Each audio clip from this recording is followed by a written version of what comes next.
देश में नई संसद का इनॉग्रेशन होने जा रहा है। मोदी जी अपने कर कमलों से उसका उद्घाटन करेंगे और 19 पॉलिटिकल पार्टीज ने डिसाइड किया है कि इसका बहिष्कार किया जाएगा। ये बॉयकॉट सिर्फ बॉयकॉट के नाम पर नहीं हो रहा है, ये इसलिए हो रहा है क्योंकि ये लोकतंत्र पर बहुत बड़ा प्रहार है। और आपको समझाती हूं कैसे। संविधान का अनुच्छेद 79 साफ तौर से कहता है कि संसद का मतलब है राष्ट्रपति, राज्यसभा और लोकसभा, और उसी राष्ट्रपति को उद्घाटन के हक से वंचित रखना गलत है, उनका घोर अपमान है, लोकतंत्र पे प्रहार है। संविधान की अभिभावक हमारी राष्ट्रपति है। लोकसभा और राज्यसभा को बुलाने का और प्रोरोग करने का अधिकार सिर्फ राष्ट्रपति के पास है। ऐसे ही नहीं उनको प्रथम नागरिक बोला जाता है। और शायद ये गर्व की बात है कि एक अनुसूचित जनजाति की महिला पहली बार इस देश की राष्ट्रपति बनी है। मैं पाखंड बताना चाहती हूं नरेंद्र मोदी का।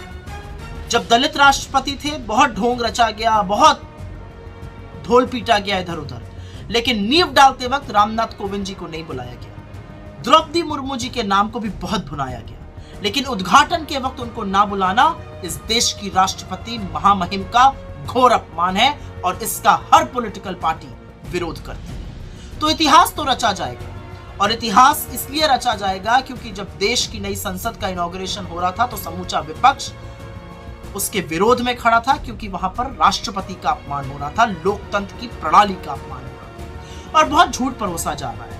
इंदिरा जी ने ये कर दिया, राजीव जी ने वो कर दिया। सबसे पहले तो संसद का इनॉग्रेशन और अनेक्स और लाइब्रेरी का दो अलग अलग बातें हैं। आपकी जानकारी के लिए बता दूं कि जिस अनेक्स की बात करी जा रही है उसका फाउंडेशन स्टोन वीवी गिरी राष्ट्रपति थे, उन्होंने ले किया था। इनॉग्रेशन इंदिरा जी ने किया।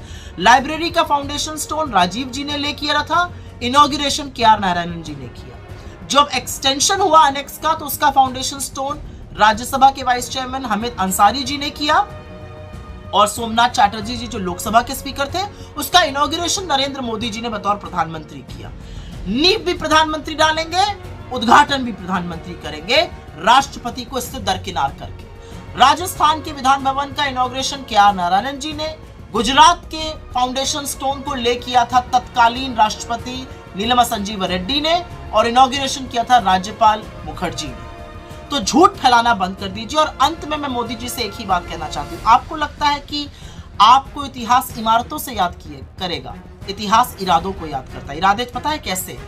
200 साल की ब्रिटिश हुकूमत के बाद IIT, AIIMS, ISRO, park, Indian research institute बनाने वाले इरादे, जय किसान जय जवान का नारा देने वाले इरादे, विश्व का भूगोल बदलकर पाकिस्तान के 2 टुकड़े करने वाले इरादे, 19वीं सदी की बात करते वक्त 21वीं सदी की नींव रखने वाले, सूचना की क्रांति लाने वाले इरादे, IT और टेलीकॉम रेवोल्यूशन की क्रांति लाने वाले इरादे, 1991 में विश्व के साथ भारत को जोड़कर हमारी इकोनॉमी को खोलकर रोजगार बनाने वाले इरादे, 2004 से 14 के बीच मनरेगा, खाद्य सुरक्षा अधिनियम, right to education, right to information, वो बुलंद इरादे। इससे इतिहास याद करता है। इमारतें तो सीमेंट और ईंट की होती हैं, और स्पेशली जब वो ईंटें अहंकार की हों, तो इतिहास आपको महंगाई के लिए, बेरोजगारी के लिए, गरीबी के लिए, चीनी अतिक्रमण के लिए,